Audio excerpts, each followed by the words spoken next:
সবাইকে 50তম ক্লাসে স্বাগতম। গত ক্লাসে আমরা দেখছিলাম এই ওয়েব পেজটির হেডারটি এবং ফুটারটি। আজকে আমরা এই ওয়েব পেজটির বাকি যে সেকশনগুলো রয়েছে এই সেকশনগুলো দেখব। তো প্রথমে আমি এখানে যে ব্যানারের সেকশনটি রয়েছে এই সেকশনটি দিয়ে শুরু করব। তো এর জন্য আমরা প্রথমে চলে যাব HTML এর যে ফাইলটি রয়েছে এই HTML ফাইলটিতে। তো এখানে আমরা একটি ইমেজ নিয়ে রাখছিলাম। তো এখন আমরা সেকশন নামের ট্যাগটি ইউজ করে ক্লাস করে আমরা ব্যানার সেকশনটি করব। তো সেজন্য আমি প্রথমে এখানে কমেন্ট করে নিই। তো কমেন্টটি আমি এখানে দিতে পারি ব্যানার এরিয়া স্টার্ট এবং banner area end. Then section নামের যে ট্যাগটি রয়েছে এই সেকশন নামের ট্যাগটি ইউজ করে আমরা প্রত্যেকটি সেকশন করব। তো এখানে আমি একটি ক্লাস দিলাম ব্যানার এরিয়া নামে। তো এর মধ্যে আমরা আমাদের ব্যানার সেকশনটি করব। তো প্রত্যেকটি সেকশন আমরা করার সময় একটি রেপার এরিয়া নামে একটি ক্লাস নিয়েছিলাম যেন আমরা প্রত্যেকটি সেকশন আমরা একটি নির্দিষ্ট উইডে নিতে পারি। তো সেমভাবে আমরা এখানেও কিন্তু একটি রেপার এরিয়ার যে ক্লাসটি রয়েছে এই রেপার এরিয়ার ক্লাসটিকে আমরা নিয়ে নিব। তো রেপার এরিয়া ক্লাসটি নেওয়ার পরে আমরা এখানে কিছু কন্টেন্ট লিখব যেই কন্টেন্টগুলো আমাদের এই ব্যানারের মধ্যে রয়েছে। তো এখানে আমাদের ব্যানারের মধ্যে যদি লক্ষ্য করি একটি হেডারের মতো কন্টেন্ট রয়েছে এবং একটি বাটন রয়েছে। তো আমরা এটির জন্য একটি ক্লাস নিয়ে নিই, যেমন ব্যানার এরিয়া কন্টেন্ট নামে। তো ব্যানার এরিয়া কন্টেন্টের মধ্যে প্রথমে H2 এর মধ্যে আমরা এই লেখাগুলো দিব এবং আরেকটি বাটন মানে এ লিংকের মধ্যে আমরা একটি বাটন তৈরি করব। তো সেই ক্ষেত্রে আমি btn নামে একটি ক্লাস নিয়ে বাটন তৈরি করলাম। তো এই বাটনের মধ্যে লেখা রয়েছে কন্টাক্ট আস। তো কন্টাক্ট আস নামে যদি আমরা একটি পেজ তৈরি করতাম এবং সেটিকে আমরা contact.html নামে একটি ফাইল তৈরি করে রাখতাম, তখন আমরা কিন্তু ঠিক এই জায়গায় আমরা সেই contact.html টি ইউজ করতাম। তো যেহেতু আমরা একটি ওয়ান পেজের করতেছি, আপাতত আমরা কিছু করতেছি না, এখানে এটি রেখে দিলাম। তো আমরা যদি এখন আমাদের HTML আউটপুটটাতে দেখি তাহলে দেখতে পাবো যে আই এম লুকিং যে কন্টেন্টটি রয়েছে এবং বাটনটি এখানে চলে আসছে। কিন্তু আমাদের এখানে ব্যানারের মধ্যে একটি ব্যাকগ্রাউন্ড ইমেজ রয়েছে। তো এই ব্যাকগ্রাউন্ড ইমেজটি আমরা এখানে প্রথমে নিয়ে নিব। তো আমরা ইন্সপেক্ট এলিমেন্ট করার পরে তো এখানে আমরা দেখতে পাচ্ছি ব্যানার এরিয়াটি ফুল স্ক্রিনের মধ্যে শো করতেছে, কিন্তু রেপার এরিয়াটি আমাদের নির্দিষ্ট সেই উইডটির মধ্যে রয়েছে, যার কারণে আমরা রেপার এরিয়ার মধ্যে আমাদের কন্টেন্টটি লিখে রাখছি এবং এই ব্যানার এরিয়াকে ধরে আমরা একটি ব্যাকগ্রাউন্ড ইমেজ নিব। তো আমরা এটিকে ধরে বলবো ব্যাকগ্রাউন্ড, এবং একটি ব্যাকগ্রাউন্ড ইমেজ নেওয়ার জন্য অবশ্যই ইউআরএল এর মধ্যে ফার্স্ট ব্র্যাকেটের মধ্যে ইমেজটিকে কল করে দিতে হবে। তো আমরা ইমেজটি দেখে আসি ইমেজটি কি নামে রয়েছে। তো এখানে আমাদের ইমেজ ফোল্ডারের মধ্যে স্লাইডার নামে ফোল্ডারের মধ্যে স্লাইডার 1 জেপিজি নামে ইমেজটি রয়েছে। তো এখানে তাহলে আমরা প্রথমে চলে যাব ইমেজ নামের ফোল্ডারে, দেন স্লাইডার নামে ফোল্ডারে, দেন স্লাইডার 1.jpg। তো এটি দিলে দেখা যাচ্ছে আমাদের এখানে কিন্তু খুব সুন্দরভাবে ব্যাকগ্রাউন্ড ইমেজটি চলে আসছে। তো ব্যাকগ্রাউন্ড ইমেজটি চলে আসছে, কিন্তু ব্যাকগ্রাউন্ড ইমেজটির ফুললি পাচ্ছে না এবং এটি কিন্তু কোনো নির্দিষ্ট আমরা এখনো হাইট দেইনি বা পেডিং দেইনি, যার কারণে এই এরিয়ার মধ্যেই অতটুক এরিয়াতেই কিন্তু আমাদের কন্টেন্টটি পাচ্ছে এবং পিছনে ব্যাকগ্রাউন্ড ইমেজটি শো করতেছে। তো এটিতে প্রথমে যদি আমরা একটি পেডিং দিয়ে দেই, যেমন 300 পিক্সেল উপর নিচে এবং ডানে বামে 0 পিক্সেল দিই, তাহলে কিন্তু আমাদের ইমেজটি এখানে পাচ্ছে।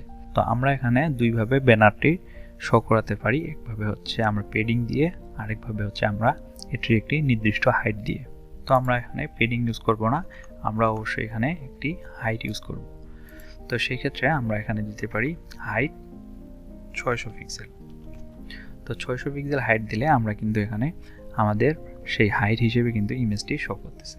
তো এই ইমেজটিকে নিয়ে একটু আমরা কিছু সিএসএস করব, যেমন এই ইমেজটির ব্যাকগ্রাউন্ড রিপিট আমরা বলবো নো রিপিট, কোনো রিপিট হবে না। ব্যাকগ্রাউন্ডটা কি বলবো, পজিশন যেন হয় অবশ্যই সেন্টার এবং সেন্টার মানে মাঝখানে এবং মাঝখানে, উপর নিচেও মাঝখানে, ডানে বামেও মাঝখানে।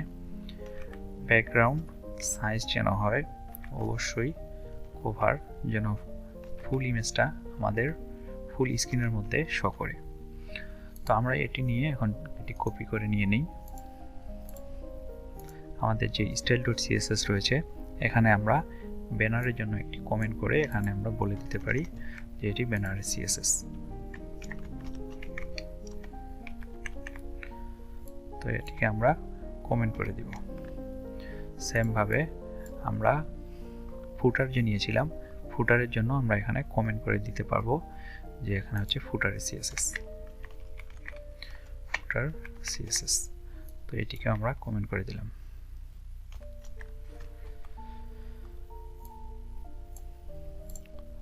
তো প্রথমে আমরা তাহলে এখানে যে কন্টেন্টটি রয়েছে এবং একটি বাটন রয়েছে এইগুলোকে আগে সিএসএস দ্বারা আমরা এটি স্টাইল করে নিই। তো এখানে আমরা প্রথমে ইন্সপেক্ট এলিমেন্ট করে ব্যানারের যে কন্টেন্টগুলো রয়েছে ব্যানারের H2 এটিকে আমরা একটি প্রথমে সাইজ দিয়ে দিব, ফন্ট সাইজ 20 পিক্সেল। তো এটি আরো বড় হবে।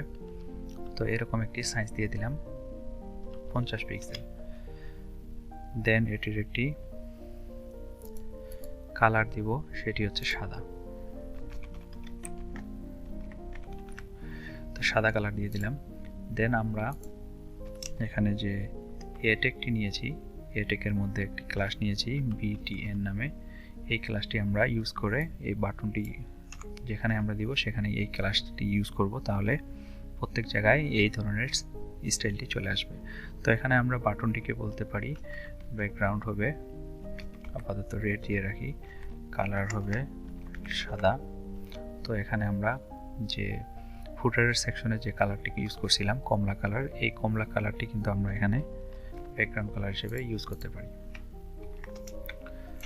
তো ব্যাকগ্রাউন্ড কালার ইউজ করলাম। দেন আমরা এখানে পেডিং দিব, পেডিং উপরে নিচে 20 পিক্সেল, ডানে বামে 40 পিক্সেল। অবশ্যই পেডিং পাওয়ার জন্য ডিসপ্লে ইউজ করব। তো এখানে আমরা ডিসপ্লে ইনলাইন ব্লক ইউজ করব যেন আমাদের ফুল সেকশনে না পায়। তো এখানে পেডিংটি আর একটু বাড়িয়ে দেই, কমিয়ে দেই।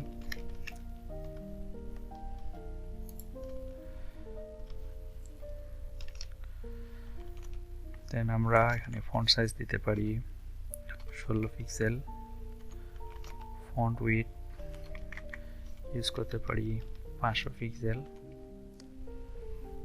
তাহলে কিন্তু মোটামুটি এটি বাটনটির মতো চলে আসছে। দেন আমরা এটিকে হোভার করলে যেন একটি কালার পাই, সেজন্য আমরা বলে দিতে পারি এর মধ্যে BTN ক্লাস যদি থাকে এবং এটিকে যদি আমরা হোভার করি তাহলে এর ব্যাকগ্রাউন্ড কালার হবে নীল কালারটি। তাহলে যখন আমরা হোভার করতেছি তখন কিন্তু এটির কালারটি চেঞ্জ হয়ে যাচ্ছে, কিন্তু এটি দ্রুত চেঞ্জ হচ্ছে, যার কারণে আমরা এখানে একটি ট্রানজিশন সেট করে দিতে পারি 0.3s, তাহলে এটি একটু স্লো পাবে। তো এই কন্টেন্টগুলো আমরা যদি এখানে লক্ষ্য করি এই কন্টেন্টগুলো রয়েছে সেন্টারের দিকে এবং উপর নিচ থেকেও সেন্টারের দিকে। তো সেজন্য প্রথমে আমরা এটিকে সেন্টার করে দিতে পারি, এখান থেকে টেক্সট লাইন সেন্টার এই সিএসএসটি ইউজ করে এটিকে সেন্টার করে দিতে পারি। তো এই সিএসএস গুলো আমি বসিয়ে দেই। তো আমাদের এই স্লাইডারটি কিন্তু এখনো সম্পূর্ণ হয়নি। আমরা এখানে যদি দেখি এখানে একটি সুন্দর এক কালার পাচ্ছে যেটি ওপাসিটি দিয়ে করছি এবং এখানে এই কন্টেন্টটি মাঝখানে চলে আসছে। কন্টেন্টটি মাঝখানে নিয়ে আসার জন্য আমরা এখানে একটি ফ্লিক্স বক্সের সিএসএস ইউজ করতে পারি।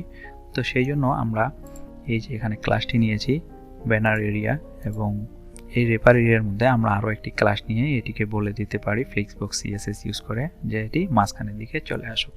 তো প্রথমে আমরা তাহলে index.html এর আমরা যেখানে স্লাইডার এরিয়া যেটা ব্যানার এরিয়া আমরা এখানে একটি ক্লাস ব্যবহার করতে পারি ফ্লেক্স সেন্টার। তো ফ্লেক্স সেন্টার এই ক্লাসটিকে ধরেই আমরা এখন ফ্লেক্স বক্সের সেই ক্লাস সিএসএস গুলো করব। তো প্রথমে আমরা যেটি করব সেটি হচ্ছে ডিসপ্লে ফ্লেক্স, দেন আমরা এটিকে বলবো justify content centre align item centre. এবং বলবো ফ্লেক্স ডাইরেকশন, এটি হবে কলাম, এবং এটির আমরা একটি হাইট দিয়ে দিব,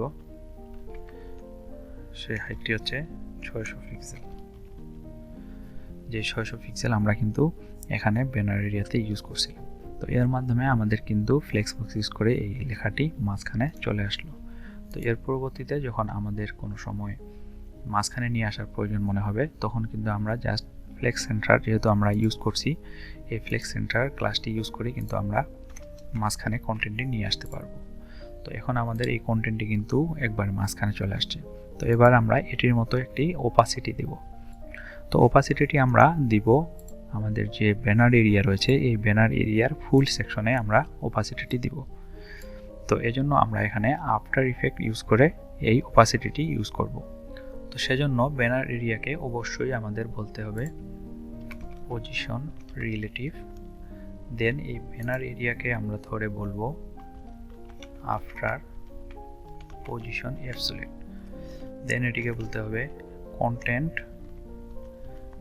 দুইটি কোলন দিয়ে রাখতে হবে, দেন এটির উইডথ দিতে হবে 100%, হাইট দিতে হবে 100%, এবং একটি ব্যাকগ্রাউন্ড কালার দিতে হবে। তো আমরা আপাতত একটি কালো কালার দিয়ে রাখি।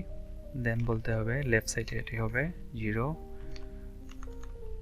টপে এটি হবে 0, তাহলে আমাদের কিন্তু কালারটি চলে আসলো, মানে আমরা এখানে যে কালো কালার ইউজ করছি এই কালো কালারটি চলে আসলো। তো এখানে আমাদের এখন যতটুকু প্রয়োজন, মানে যতটুকু ওপাসিটি প্রয়োজন, আমরা অতটুকু ওপাসিটি এখানে কিন্তু ইউজ করতে পারি। তো আমরা 100% দেওয়ার পরে এখানে আমরা বলে দিতে পারি ওপাসিটি 0.3 অথবা ওপাসিটি 0.5, মানে আমাদের যতটুকু প্রয়োজন আমরা ততটুকু বলবো। দেন এখানে আমরা এটির একটি জেট ইন্ডেক্স দিব 1, এবং আমরা যে এখানে কন্টেন্টগুলো লিখছি, মানে এখানে স্বাভাবিকভাবে এখন আমরা পজিশন করার ফলে কিন্তু এখানে বাটনটি কাজ করবে না, কিন্তু যখন আমরা এটির জেট ইন্ডেক্সটাকে কমিয়ে দিব এবং যেই কন্টেন্টগুলোকে আমরা উপরে রাখতে চাইবো সেই কন্টেন্টটাকে আমরা যখন জেট ইন্ডেক্সটাকে সেখানে দিয়েছি 1, এখানে দিলাম 2, এবং এটিকে পজিশন রিলেটিভ করে দেই, তাহলে কিন্তু এটি অটোমেটিক্যালি উপরে চলে আসলো। মানে আমরা এখানে যে ব্যানার এরিয়ার আফটার ইফেক্ট করছি, এখানে কিন্তু জেট ইন্ডেক্স 1 দিয়েছি, তো এখানে আমাদের 1-এর থেকে উপরে দিলেই কিন্তু এখানে জেট ইন্ডেক্স 2 দিয়ে দিলাম এবং এটিকে পজিশন রিলেটিভ করে দিলাম, এটি কিন্তু উপরে চলে আসলো। তো এখানে জেট ইন্ডেক্স কিন্তু আমরা ইউজ না করলে এটি কিন্তু ভিতরের দিকে থাকবে, এবং এটি জেট ইন্ডেক্স যখন আমরা ওইটার থেকে বেশি দিব তখন কিন্তু এটি উপরে চলে আসবে। তো এই সিএসএসগুলো আমরা কপি করে নিই। দেন এখানে যে আমরা পজিশন রিলেটিভ নিয়েছিলাম এটি অবশ্যই এখান থেকে কপি করে নিতে হবে, 290 নাম্বার লাইন। তো এখানে এটিকে পেস্ট করে দিতে হবে। তো এখন দেখা যাচ্ছে আমাদের খুব সুন্দরভাবে এই ওপাসিটিটির মতোই এখানে কিন্তু আমাদের এই ওপাসিটিটি সুন্দর দেখাচ্ছে। তো এভাবে কিন্তু মূলত আফটার অথবা বিফোর ইফেক্ট ইউজ করে কিন্তু এরকমভাবে ওপাসিটি দিতে হয়। তো এটিকে আমরা যদি এখন রেসপন্সিভ করতে চাই, তাহলে আমরা যদি ইন্সপেক্ট এলিমেন্ট করে মোবাইল সেকশনে যাই, মোবাইল অপশনে যদি আমরা লক্ষ্য করি, এটি কিন্তু ফন্ট সাইজটি অনেক বড় দেখার কারণে কিন্তু এটি খুব খারাপ দেখাচ্ছে, এবং এটির একটি হাইটটি কিন্তু অনেক বড়ই দেখাচ্ছে। তো এখানে আমরা এটি এখন আমরা খুব সুন্দরভাবে রেসপন্সিভ করতে পারি। তো এখানে যে ফন্ট সাইজটি রয়েছে 50 পিক্সেলের, এই ফন্ট সাইজটি আমরা এখানে খুব ছোট করে দিব। মোবাইলের জন্য এটি ফন্ট সাইজটি করে দিতে পারি এখানে আমরা 16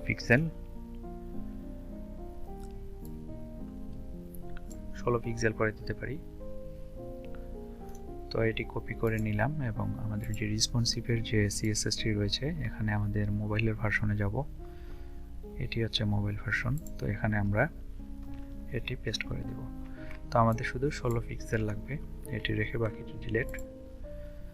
দেন এখানে আমাদের একটি স্পেস লাগবে, তো সেই ক্ষেত্রে আমরা এখানেই বলে দিতে পারি যে মার্জিন বটম 20 পিক্সেল, তাহলে নিচের দিকে একটি স্পেস হয়ে গেল। তো এটি কপি করে দেই। দেন আমাদের এখানে যে বাটনটি রয়েছে এই বাটনটি এত বড় দরকার নেই, এই বাটনটি আমরা ছোট করে রাখবো। সেই ক্ষেত্রে এই বাটনটির যে পেডিংটি রয়েছে এই পেডিংটি আমরা এখান থেকে কমিয়ে দিতে পারি, এখানে রাখলাম 45 এবং উপরে নিচে রাখলাম 10। তো এটি কপি করে এটিও পেস্ট করে দেই, দেন বাকিটি ডিলিট করে দিয়ে এরপরে আমরা যে আমাদের যে স্লাইডারটির হাইটটি রয়েছে এই হাইটটি আমরা এখন কমিয়ে দিব। তো এখান থেকে আমরা 600 হাইটটি কমিয়ে দিব, 300 করে দিলাম। তো 300 করে দিলে এই হাইটটি ঠিক রয়েছে, কিন্তু আমাদের যে ফ্লিক সেন্টার করার জন্য আমরা এখানেও হাইট দিয়েছিলাম সেখানেও কিন্তু আমাদের 300 করে দিতে হবে, তাহলে এটি কিন্তু সেন্টারে চলে আসবে। তাহলে আমাদের এখান থেকে হাইট 300, শুধু এখানে, দেন আমাদের ব্যানার থেকে হাইট 300 মানে এই ক্লাসটি, তাহলে একই ক্লাস, যার কারণে আমরা এখানে কমা দিয়ে দিলাম। এখন কিন্তু দেখা যাচ্ছে স্লাইডারের হাইটটি ঠিক আছে। আমরা একটু যদি বড় করি সেই ক্ষেত্রে ফন্টটি বড় হয়ে যাচ্ছে। তো এই স্ক্রিনে আমরা এই ফন্টটি ছোট করে দেব। এটি হচ্ছে 807-এর উপরে, মানে আমাদের 767-র উপরে যে স্ক্রিনটি রয়েছে এই 767-র উপরের স্ক্রিনে আমাদের এখানে ফন্ট সাইজটি আমরা ছোট করে দিতে পারি। তো এখানে যদি আমরা ছোট করে দেই দেখা যাচ্ছে 38 পিক্সেল করে দেই এবং নিচে একটি আমরা মার্জিন দিতে পারি। তো এই মার্জিনটি আমরা ডিফল্টভাবে যে ডেস্কটপের জন্য রয়েছে সেখানে আমরা এই মার্জিনটি দিয়ে দেব, তাহলে আমাদের প্রত্যেকটি স্ক্রিনে এই মার্জিনটি দিতে হবে না। তো এটি কিন্তু মোবাইল স্ক্রিনের জন্য না, এটি হচ্ছে 767-র উপরে যে স্ক্রিনটি রয়েছে মানে এই স্ক্রিন, ট্যাবলেটের জন্য এই স্ক্রিনে হচ্ছে আমাদের লাগবে 38 পিক্সেল। তো আমরা এই ইস2-র নিচে যে মার্জিনটি নিয়েছিলাম এই মার্জিনটি এখান থেকে আমরা উঠিয়ে আমাদের যে ডিফল্ট সিএসএস রয়েছে এই ডিফল্ট সিএসএস এর মধ্যে আমরা দিয়ে দিচ্ছি। তো এখানে আমরা মার্জিন বটম 20 পিক্সেল নিয়ে দিই। তো তাহলে এটি আমরা যদি এখন রিফ্রেশ দিই তাহলে এই স্ক্রিনে আমাদের ফন্ট সাইজটি হচ্ছে 38 এবং ছোট স্ক্রিনে এটি হচ্ছে 16 এবং বড় স্ক্রিনে এটি হচ্ছে 50 এবং এই যে মার্জিন বটমটি আমরা বড় স্ক্রিনেই সেট করে দিয়েছি। তো এই স্লাইডারের জন্য এটি যথেষ্ট, আমাদের রেসপন্সিভের জন্য এইটুকু সিএসএসই যথেষ্ট। তো মোটামুটি আমাদের এটি হয়ে গেল, এই টেমপ্লেটের মতোই আমাদের এই ব্যানারটিও হয়ে গেল। পরবর্তী ক্লাসে আমরা বাকি সেকশনগুলো দেখব। তো আজকে এ পর্যন্ত, আগামী ক্লাস দেখার আমন্ত্রণ জানিয়ে আজকে এখানেই শেষ করছি। ধন্যবাদ।